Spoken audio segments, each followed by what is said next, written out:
الصلاۃ والسلام علیکہ یا رسول اللہ صلی اللہ علیہ وآلہ وسلم۔ السلام علیکم رحمۃ اللہ وبرکاتہ۔ جس طرح پچھلی 27 ویڈیو میں میں نے ایک واقعہ سنایا تھا، اسی طرح آج بھی ہم شیئر کریں گے کہ جو لوگ اسموکنگ کرتے ہیں یا حقہ کرتے ہیں اور ان کے منہ سے اس حقے یا سگریٹ کی اسمیل آتی ہے، ان کے اگر وہ درود شریف پڑھیں بھی تو ان کے لیے اس میں کیا میسج ہے۔ رائٹر لکھتے ہیں کہ میرے محترم دوست محمد اصغر جنجوعہ ضلع ساہیوال کے جو رہنے والے ہیں بتایا کہ میرے پیر و مرشد حضرت پیر علی احمد شاہ صاحب رحمۃ اللہ علیہ کے ایک مرید نے حضرت رحمۃ اللہ علیہ سے درخواست کی کہ میں حضور صلی اللہ علیہ وسلم کی زیارت چاہتا ہوں، جس پر حضرت نے اسے درود شریف کا وظیفہ بتایا۔ کچھ عرصے کے بعد اس مرید نے حضرت سے عرض کی کہ مجھے حضور صلی اللہ علیہ وسلم کی زیارت ابھی تک نصیب نہیں ہوئی، جس پہ حضرت نے پوچھا تم کہیں حقہ تو نہیں پیتے؟ جس پر مرید شرمندہ ہوا اور گھر آتے ہی حقہ توڑ دیا اور درود شریف کا وظیفہ جاری رکھا۔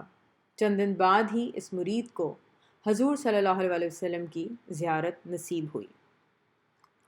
یہاں پہ جس بک کے رائٹر ہیں انہوں نے بھی ایک واقعہ اپنا بتایا ہے کہ میں بہت زیادہ سگریٹ نوشی کرتا تھا، اپنوں اور دوسروں کے سمجھانے کے باوجود یہ عادت 2-3 ماہ چھوڑنے کے بعد پھر لگ جاتی تھی۔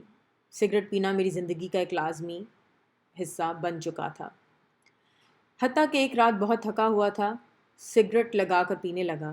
پیتے پیتے بستر پر لیٹ گیا، خیال تھا کہ سگریٹ پی کر سو جاؤں گا، لیکن جب اچانک میری آنکھ کھلی تو کمرے میں دھواں بھرا ہوا تھا، بستر کو آگ لگ چکی تھی۔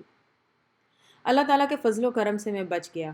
دل میں فیصلہ کیا کہ آئندہ سگریٹ نوشی نہیں کروں گا۔ صبح تمام سگریٹ پھینک دیے، لیکن چند دنوں کے بعد پھر سگریٹ نوشی زوروں پر تھی۔ جب احکر پر درود شریف پڑھنے کی نظر کرم ہوئی تو بندہ چلتے پھرتے بھی درود شریف پڑھتا رہتا تھا۔ ایک دن سگریٹ سلگایا اور پینے لگا۔ دل میں خیال آیا کہ درود شریف پڑھنا چاہیے۔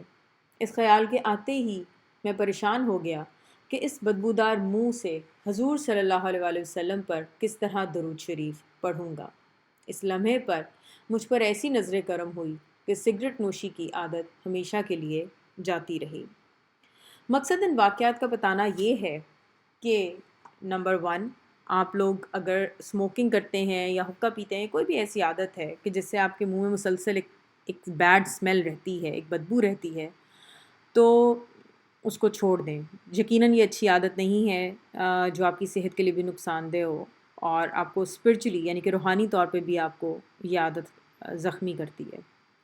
مزید یہ کہ حضور صلی اللہ علیہ وسلم سے ہم نے جتنا بھی سیکھا ہے اس میں یہی بتایا جاتا ہے کہ صفائی نصف ایمان ہے۔ ہمارے پاس سے بدبو نہیں آنی چاہیے، نماز پڑھنے لگیں تو پاک صاف اور صاف ستھرا ہونا چاہیے، اسی طرح اچھے کپڑے پہنے ہوں، خوشبو بھی لگا لی جائے۔